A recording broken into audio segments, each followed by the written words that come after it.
तो last lecture में हमने क्या देखा था, पोटेंशियल एनर्जी। कादिर सर ने बोला 6 से 8 तारीख के अंदर बुलाया जाएगा हमें।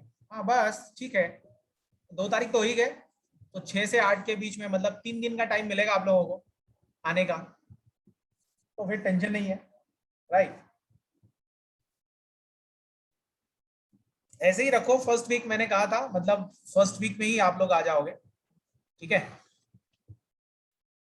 ओके बच्चों, चलिए तो फिर स्टार्ट करते हैं हम लोग। लास्ट लेक्चर में आई थिंक मैंने एक क्वेश्चन लिया था, वहां तक क्लियर है चीजें। मैं नेक्स्ट क्वेश्चन ले लेता हूं।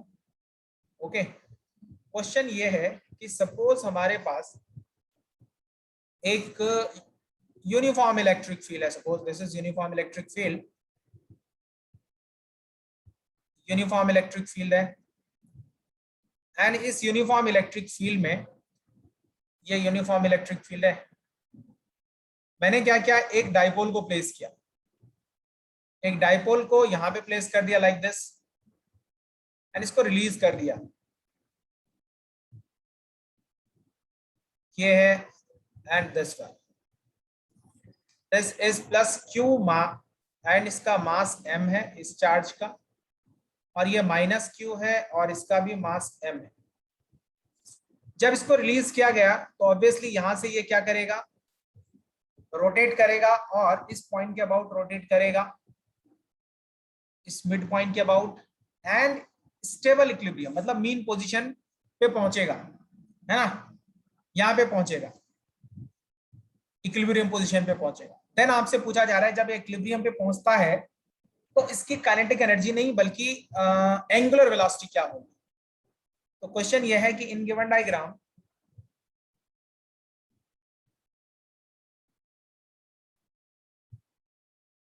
in given diagram, if the system is released,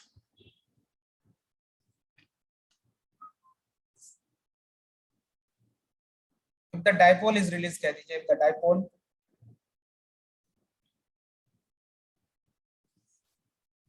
dipole is released,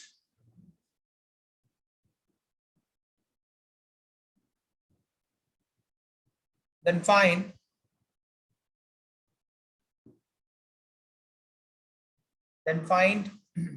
angular velocity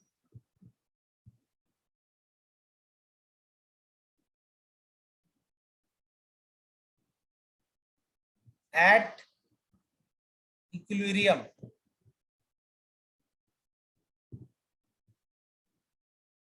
equilibrium position, equilibrium position मतलब जब इक्विलिब्रियम पोजीशन पे पहुंचता है देन एंगुलर वेलोसिटी क्या होगी। अच्छा, इसकी लेंथ है l, इस डाइपोल की लेंथ है l, राइट। तो बताओ बच्चों क्या होगा जब इक्विलिब्रियम पे पहुंचेगा, तो इसकी एंगुलर वेलोसिटी क्या होगी। आपसे काइनेटिक एनर्जी भी पूछा जा सकता था, लेकिन मैंने काइनेटिक एनर्जी नहीं बल्कि एंगुलर वेलोसिटी आपसे पूछा, ठीक है ना। सबसे पहला मुझे ये बताओ कि काइनेटिक, रोटेशनल काइनेटिक एनर्जी कितना होता है, क्योंकि यहाँ पे तो ये रोटेट करेगा, तो रोटेशनल काइनेटिक एनर्जी क्या होगा ये मुझे बता सकते हो क्या।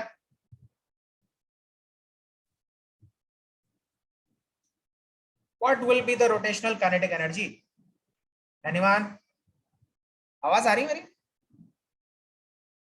Yes sir. हाँ हाँ सही है। सर। तो बताइए फिर रोटेशनल काइनेटिक एनर्जी क्या होगी।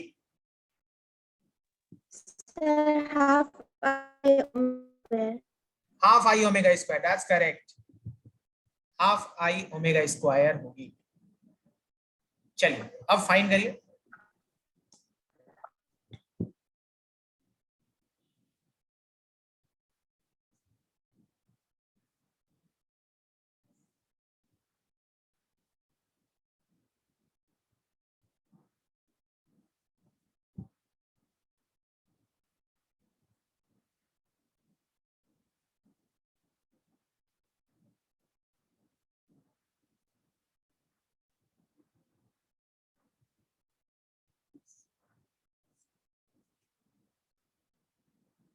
वैसे कैसे फाइंड करेंगे, एनी आइडिया, कोई आइडिया दे सकता है, क्या यूज करेंगे यहां से फाइंड कर सकते हैं इसका लोग सोल्यूशन।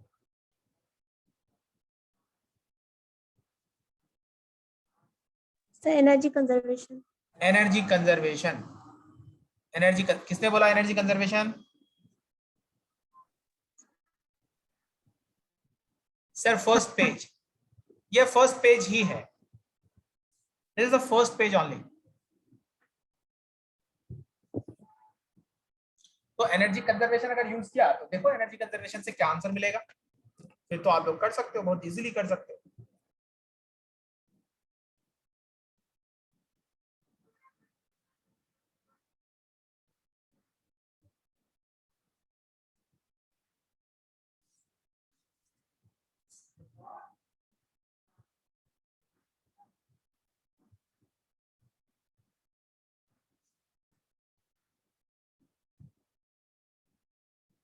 P/2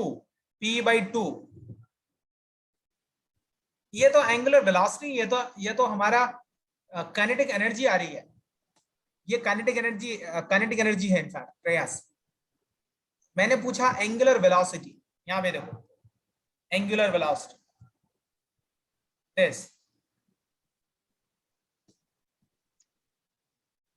should I? अब आपने काइनेटिक एनर्जी अगर फाइंड कर लिया है तो एंगुलर वेलोसिटी फाइंड करना आपके लिए बहुत इजी है। उम्मे कुलसुम,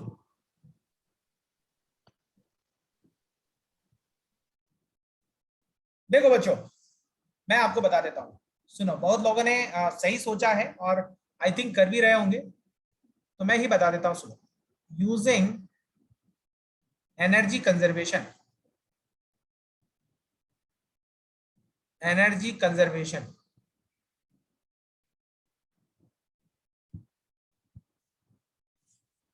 यूजिंग एनर्जी कंजर्वेशन क्या हो जाएगा? Initial total energy is equal to final total energy, initial total energy is equal to final total energy. देखो मैंने आपको बताया था वर्क पावर एनर्जी में कि जो एनर्जी कंजर्वेशन या वर्क पावर एनर्जी जो चैप्टर है, ये एक चैप्टर नहीं है बल्कि ये क्या है, कॉन्सेप्ट है। इसको बहुत जगह यूज करेंगे हम लोग, राइट? तो देखो बच्चों यहाँ पे क्या है हमारा, initial total energy is equal to final total energy 1/√ओवर पी इतना। मेरे ख्याल से आपने लिखने में कुछ गड़बड़ी की रुमाना, मेरे ख्याल से कुछ लिखने में आपकी गड़बड़ी हुई है। तो initial total energy is equal to final total energy, kinetic energy initial plus potential energy. अच्छा मैंने एक इंफॉर्मेशन तो दिया ही नहीं बच्चों, सॉरी, यहाँ पे ना एक इंफॉर्मेशन मिसिंग है। मैं भी सोचूं क्यों नहीं आ रहा है इनका आंसर। ये 60 डिग्री से रिलीज किया बच्चों, सॉरी, ये देखो ये 60 डिग्री से रिलीज किया गया। बेसिकली इस इंफॉर्मेशन के बगैर तो आप फाइन ही नहीं कर सकते आंसर, इस इंफॉर्मेशन के बगैर आप आंसर फाइन ही नहीं कर सकते। आप देखोगे ना, दो आप इतना तो इंफॉर्मेशन दोगे ना सर कि इनिशियली कहां से रिलीज किया गया, किस पोजीशन से रिलीज किया गया, राइट? तो देखो अब आ जाएगा मेरे ख्याल से सभी का, है ना? हाँ इनिशियल एनर्जी नहीं आया, बिल्कुल बिल्कुल, वो मैंने ध्यान ही नहीं दिया है, मुझे लगा कि मैंने लिख दिया है। मैं अभी डायग्राम देख रहा हूँ, जब लिख रहा हूँ तो जब मुझे जरूरत पड़ी तो मुझे समझ में आया कि अरे ये तो गायब है। तो बच्चों यहाँ पे इनिशियल एनर्जी अब मेरे ख्याल से सभी का आ जाएगा, वो मैं समझ नहीं पा रहा था कि आ क्यों नहीं रहा है फाइनल आंसर, ठीक है? तो काइनेटिक एनर्जी, अब मुझे बताओ काइनेटिक एनर्जी इनिशियली कितनी होगी? 0, क्योंकि रिलीज ही किया गया है। अब मुझे पोटेंशियल एनर्जी बता दो, इनिशियली पोटेंशियल एनर्जी कितनी है? तो sir minus PE cos 60 degree. मैंने एंगल थोड़ा सा आसान लिया ताकि वैल्यू एक सिंपल वैल्यू आ जाए। तो काइनेटिक एनर्जी जब मीन पोजीशन पे यहाँ पे पहुंचा, this is initial position and this is final position, तो ये हो जाएगा हाफ आई ओमेगा स्क्वायर, क्योंकि मुझे ओमेगा चाहिए। और पोटेंशियल एनर्जी कितनी हो जाएगी फाइनली? 0 नहीं है पोटेंशियल एनर्जी, ध्यान से देखना यहाँ पे cos 0 है, ठीक है ना? हाँ इनिशियल एनर्जी नहीं मिल रहा था, सही बात है, क्योंकि इंफॉर्मेशन ही नहीं था। तो डेटा इनसफिशिएंट ऑप्शन में आ जाएगा डेटा इनसफिशिएंट। तो अब डेटा आ गया है। देखो बच्चों अब यहाँ पे क्या करेंगे हम लोग, माइनस पी cos 60 की वैल्यू कितनी होती है? हाफ होती है, तो minus पीई/2 which is equal to half phi omega square and minus PE, right? So this PE अगर मैं इसको लेफ्ट हैंड साइड में लाता हूं तो this becomes PE/2, PE by 2 that is equal to half I omega square. तो यहां से बच्चों ओमेगा क्या मिल जाएगा हमें, ओमेगा मिल जाएगा root over PE by I. अब सर PE तो हमें P का तो पता है, P Q into L हो जाएगा। What about moment of inertia about this point? Sir अब क्योंकि आई मोमेंट ऑफ इनर्शिया हमें फाइंड करना पड़ेगा पहले, then only we can find out the answer here, because यहाँ पे मोमेंट ऑफ इनर्शिया के टर्म में चीजें गिवन नहीं है। You have to put the values right, unknown जो भी अननोन है उनकी वैल्यूज को आपको पुट करना पड़ेगा। तो here P is unknown, so P can be written as QD, so P can be written as Q into L. But what about moment of inertia? What about this MI? कितना होगा ये moment of inertia, कितना होगा बच्चों जरा सा मुझे बता दो, क्या होगा मोमेंट ऑफ इनर्शिया, कहिए जरा।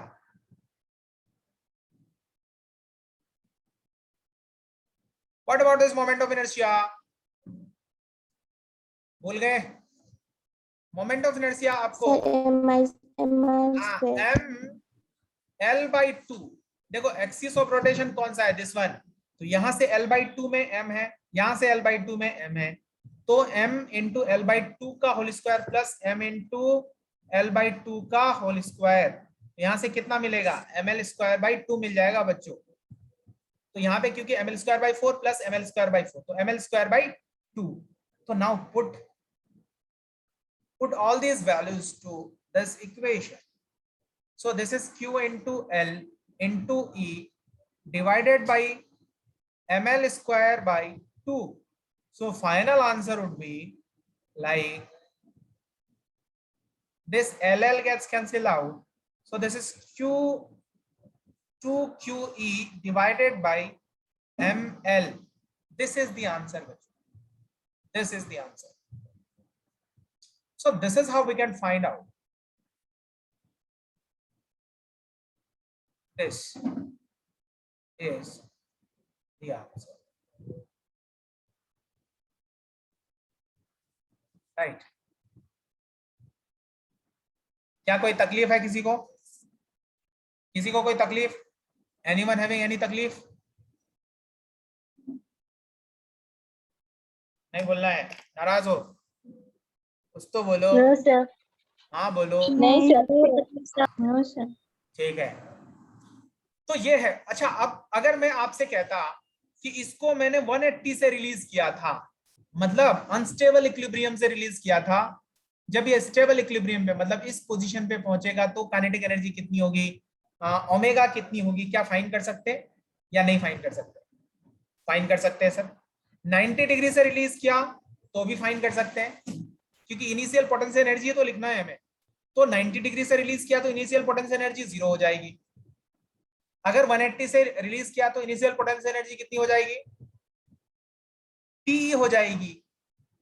तो आप किसी भी पोजीशन से रिलीज करेगा तो आप इसका आंसर फाइंड कर सकते हो, ये सिर्फ मॉडिफाई कर सकता है इस क्वेश्चन को। This question is very very important, this question is very very important question, right बच्चों, गॉट इट? नेक्स्ट क्वेश्चन और ले लेता हूं मैं इसी खुशी में। क्वेश्चन ये है कि अगर कह रहा कि अ dipole is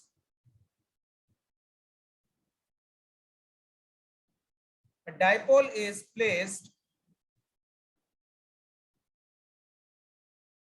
a dipole is placed in the electric field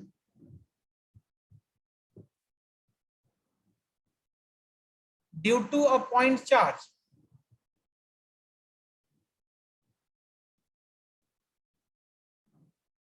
Point charge due to a point charge, then एक पॉइंट चार्ज की वजह से है, देन आपसे कहा जा रहा है ए में है net force, net force on the dipole is 0.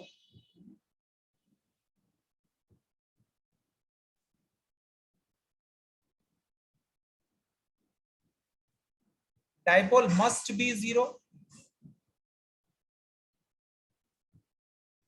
D में कह रहा है net force on the dipole may be zero.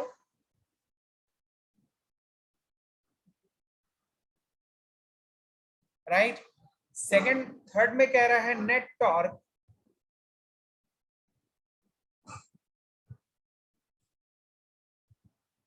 On the dipole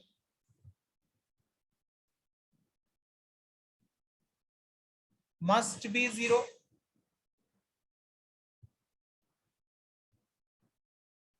and D में कह रहा है net torque on the dipole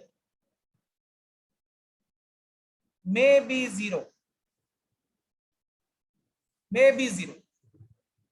then which of the following is correct? इसको थोड़ा सा सोचिए, ये भी काफी अच्छा क्वेश्चन है, कॉन्सेप्चुअल क्वेश्चन है बेसिकली। देन मैं आपको बताता हूं कि क्या है इसकी कहानी। एक बार सोचिए पहले, try to find out the answer. C, okay, C, okay. चलिए, उम्मे कुलसुम, अच्छा डी, उम्मे कुलसुम डी आ गए, चलो ठीक है, good. Anyone else?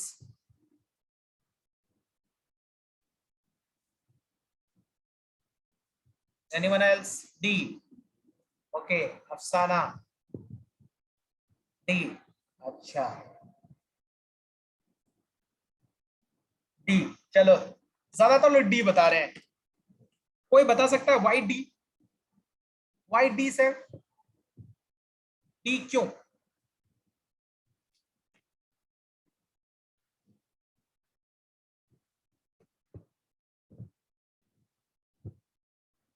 Answer D बताया आपने, लेकिन क्यों होगा आंसर डी, ये आपको बताना है मुझे।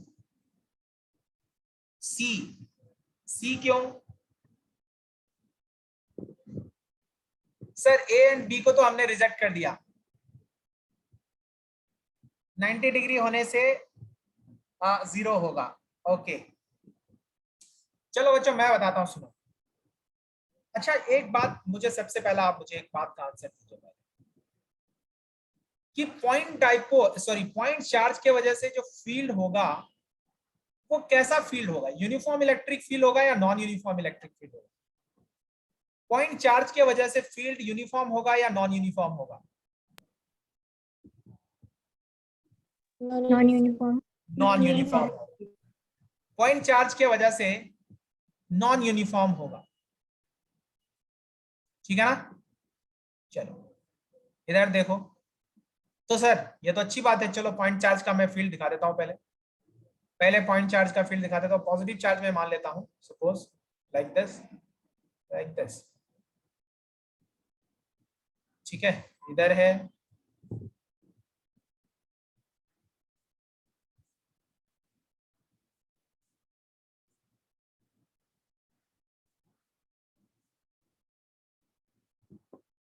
लाइक दिस,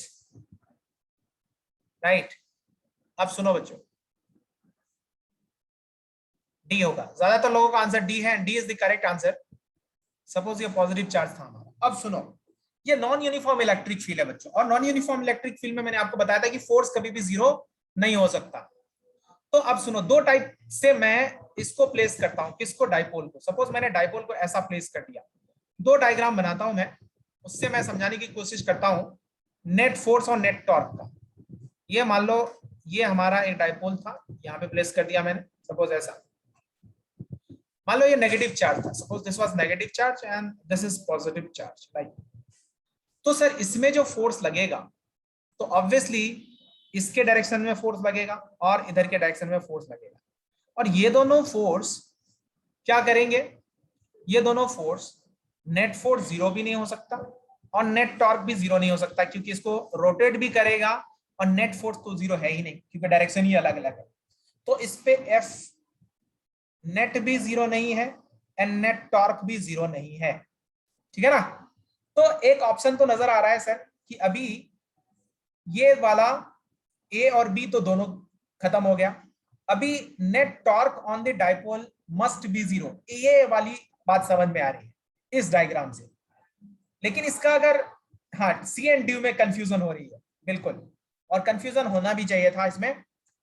अब सुनो, अब सो इसके अकॉर्डिंग आपको सी ऑप्शन नजर आ रहा है, लेकिन एक चीज देखिए, अगर मैं इस डाइपोल को ऐसे प्लेस कर देता, इस डाइपोल को, क्योंकि उसने कहा नहीं है कि किस टाइप से प्लेस करना है, उन्होंने कहा है कि सिर्फ प्लेस कर दो।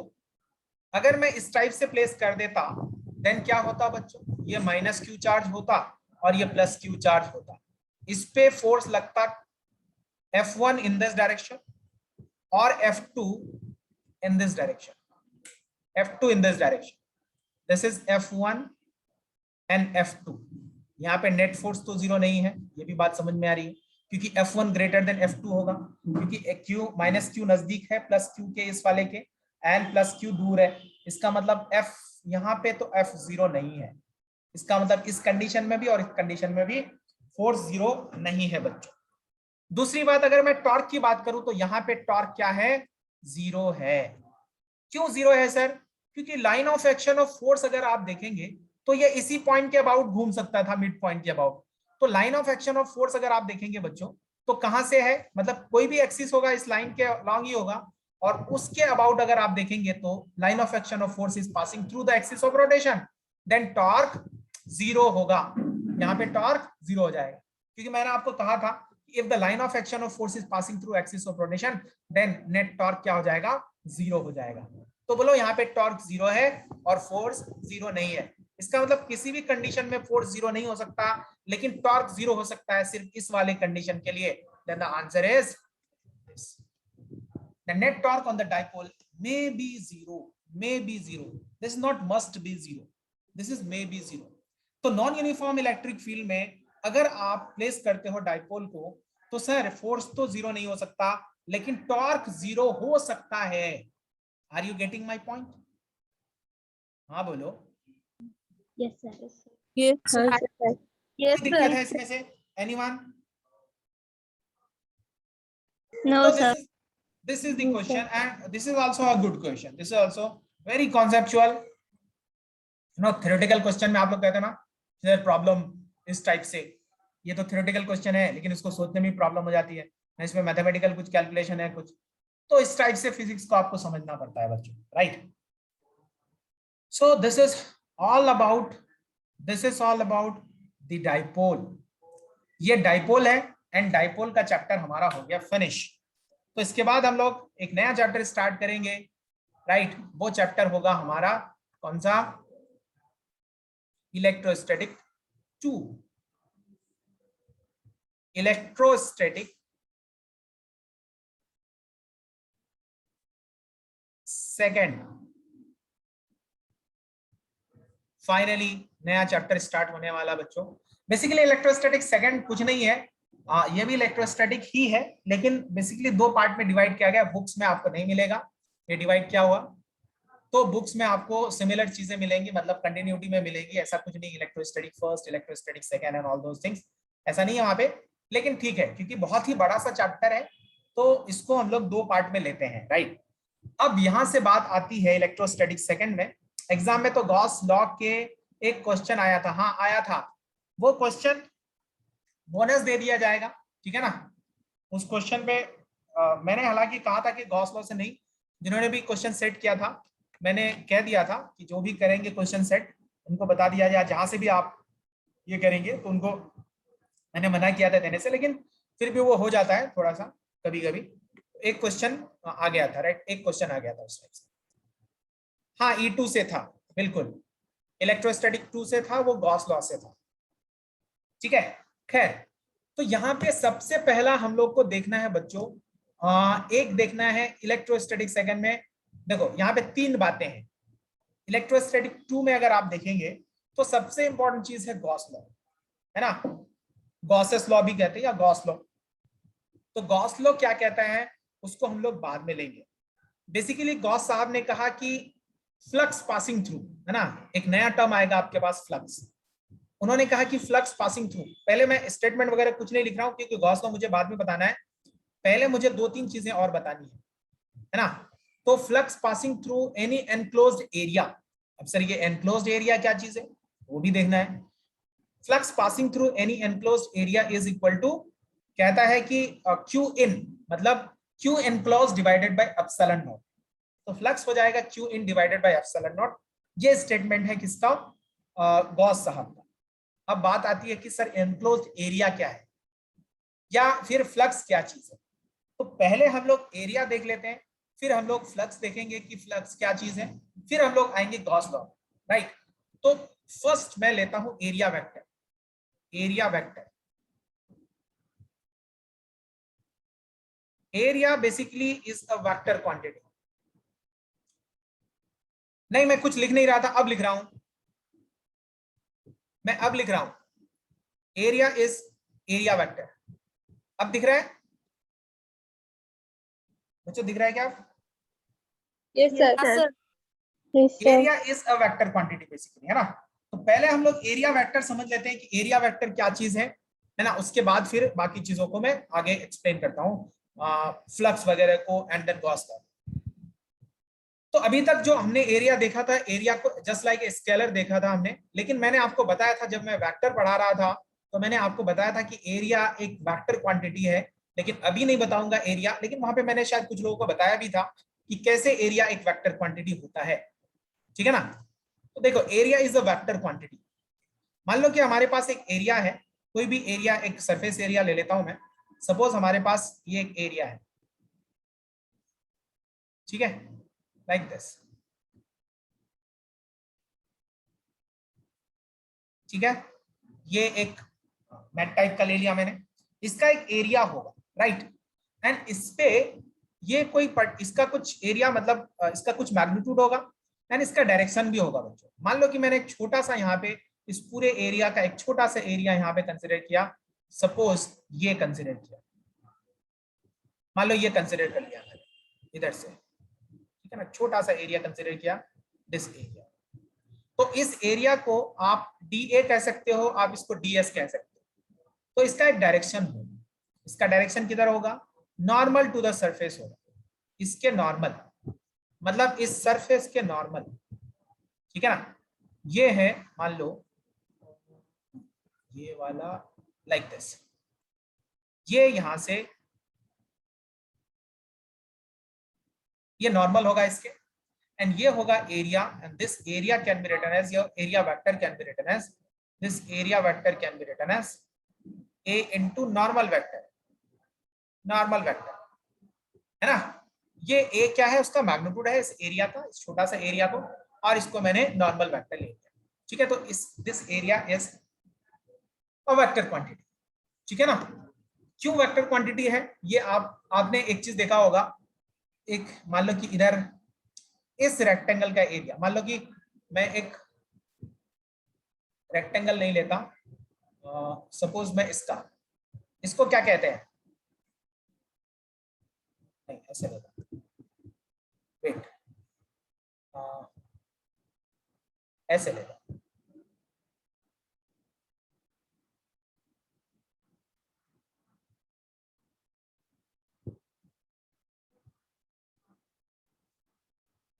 इसका एरिया कितना होगा बता सकते हैं, इसका एरिया,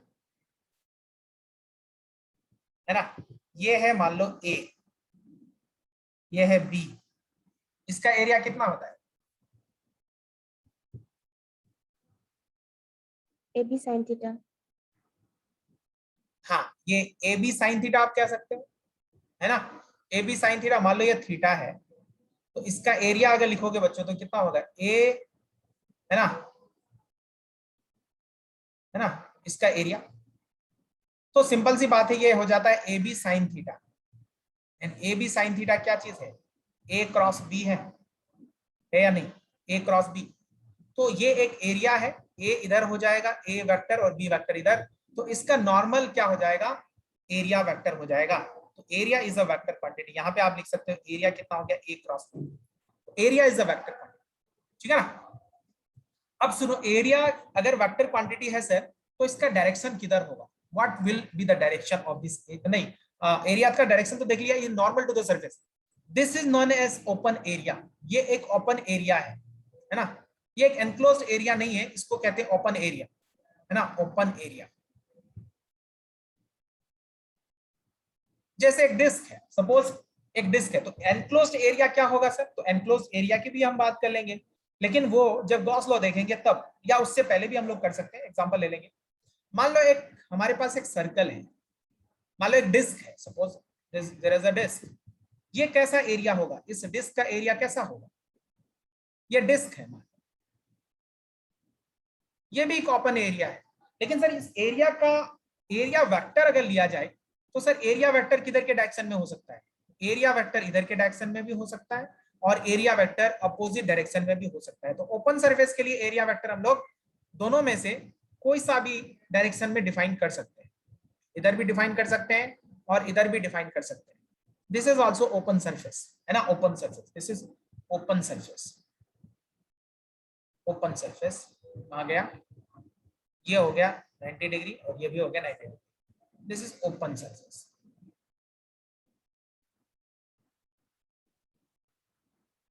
ओपन सरफेस ना, एक होता है एनक्लोज सरफेस या क्लोज सरफेस, है ना, एक होता है क्लोज सरफेस, ये हो गया ओपन सरफेस ना। क्लोज सरफेस है कि मैं बात करूं क्लोज्ड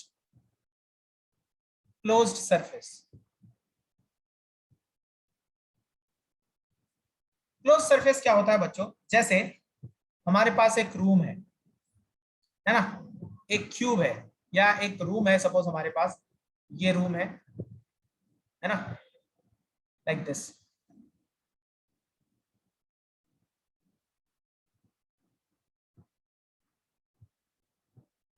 लाइक दिस, ठीक है। तो एक रूम में जब आप बैठे हो, मान लो एक शीट पे बैठे हो आप, एक शीट, तो वो शीट क्या चीज है? एक ओपन सरफेस है। लेकिन एक रूम के अंदर अगर बैठे हो तो ये क्या कहलाएगा? एक क्लोज सरफेस कहलाएगा। This is known as a close surface. Now sir इस क्लोज सरफेस का एरिया वेक्टर कैसे लेंगे? तो देखो बच्चों, इस क्लोज सरफेस का एरिया वेक्टर हम लोग लेते हैं आउटवर्ड डायरेक्शन में। जैसे इस रूम में अगर बैठे हो तो आपको ये सीलिंग नजर आ रहा है, इस सीलिंग का एरिया वेक्टर हो जाएगा इन दिस डायरेक्शन, इसका एरिया वेक्टर हो जाएगा इन दिस डायरेक्शन, ठीक है ना। ये मान लो मैं यूनिट वेक्टर दिखा देता हूं, इसका एरिया जो भी होगा, है ना। हाँ, इसको अभी आप यूनिट वेक्टर से दिखा सकते थे। अच्छा, इस वाले आउटवर्ड डायरेक्शन में होगा, कभी भी इनवर्ट, ये कंसिडरेशन है, दिस इज अ कंसिडरेशन, ठीक है ना। अच्छा, इस वाले वाल का क्या होगा? इन दिस डायरेक्शन होगा, है ना। इस वाले वाल का किधर होगा? इन दिस डायरेक्शन, राइट। इसके नीचे सरफेस का किधर हो जाएगा? डाउनवर्ड डायरेक्शन हो जाएगा, राइट, ठीक है। ओके, ये इसका कितना हो जाएगा? इस वाले का आउटवर्ड डायरेक्शन, इस वाले सरफेस का, मतलब अलग अलग वाल है ना, इसका आउटवर्ड डायरेक्शन और दूसरे वाले का इनवर्ड डायरेक्शन। इसका हो जाएगा आउटवर्ड डायरेक्शन, मतलब ऐसे मान लो, इसको ऐसे दिखा दो बेटर रहेगा।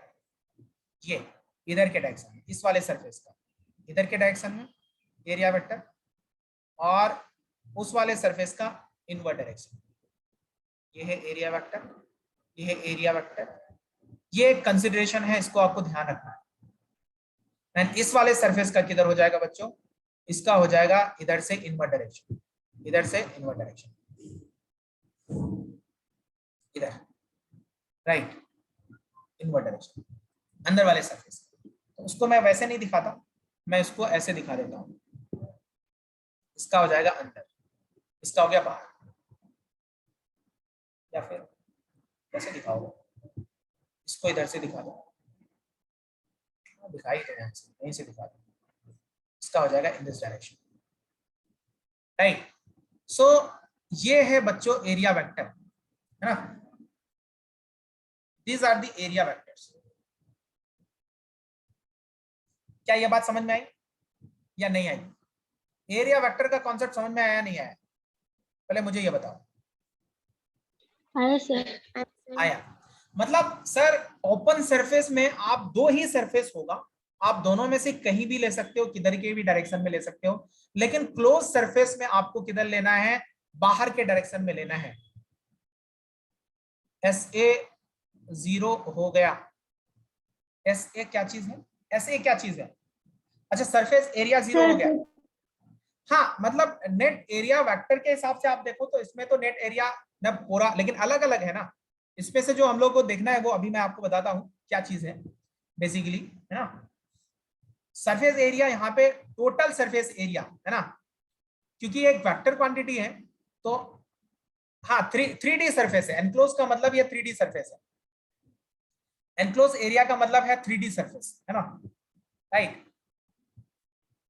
तो ये है बेसिकली डायरेक्शन इसका अलग अलग है, तो आप इसको इसके साथ नहीं मिला सकते, इसको इसके साथ। इसका एक सरफेस एरिया है एंड ये एरिया बाहर है, आप ऐसा नहीं, ये अलग एरिया है, ये अलग एरिया है, दोनों अलग अलग एरिया है, ठीक है ना, राइट। तो ये है क्लोज सरफेस एंड ये है ओपन सरफेस। जैसे अगर मैं एक स्फीयर ले लूं, यहीं पे एक एग्जांपल ले लूं स्फीयर का, है ना, स्फीयर, सपोज हमारे पास एक स्फीयर है, तो इस स्फीयर का क्या होगा, है ना, एक स्फीयर का यहां से मैं अगर मान लेता हूं, इधर से छोटा सा एरिया ले लेता हूं, सपोज ऐसा, इसको कंसिडर कर लेता हूं, तो ये क्या होगा, रेडियली आउटवर्ड डायरेक्शन में होगा।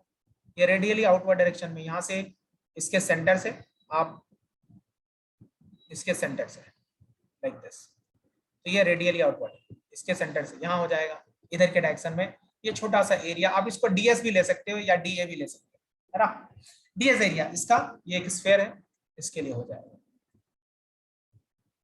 मतलब जो 3D होता है, 3D डायग्राम होता है, उसमें क्या होगा बच्चों, उसमें एनक्लोज एरिया आएगा एंड जो 2D होगा वो एक सरफेस होगा, उसमें दो सरफेसेस होंगे, तो आप किसी भी डायरेक्शन में आप इसको कंसीडर कर सकते हो, है ना। जैसे एक एग्जांपल और ले लेता हूं मैं, सपोज इसका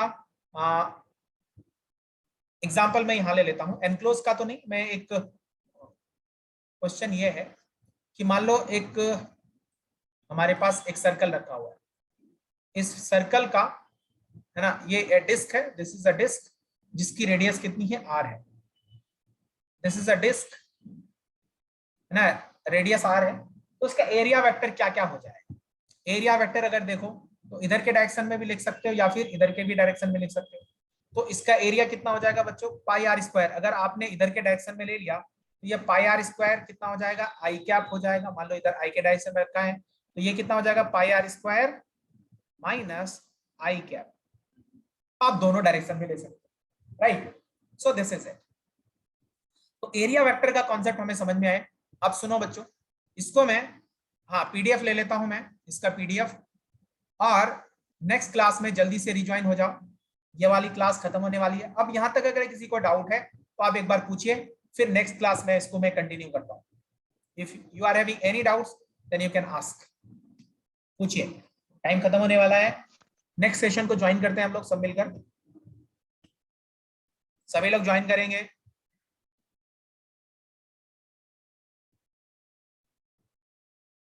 नहीं है डाउट, चलो ओके, कोई नहीं, टाइम खत्म हो जाने दो, स्टिल अगर डाउट है तो आप पूछ सकते हो, फिर मैं नेक्स्ट शुरू करता हूँ। एंड इसमें हम लोग फ्लक्स को देखेंगे कि व्हाट इज फ्लक्स, फ्लक्स क्या चीज होता है, फ्लक्स के बारे में हम लोग समझेंगे, देन ओनली गॉस लॉ में आएंगे और गॉस लॉ को यूज करके बहुत सारी चीजें हमें फाइंड करनी, राइट। और दूसरी बात, एक वीडियो में शेयर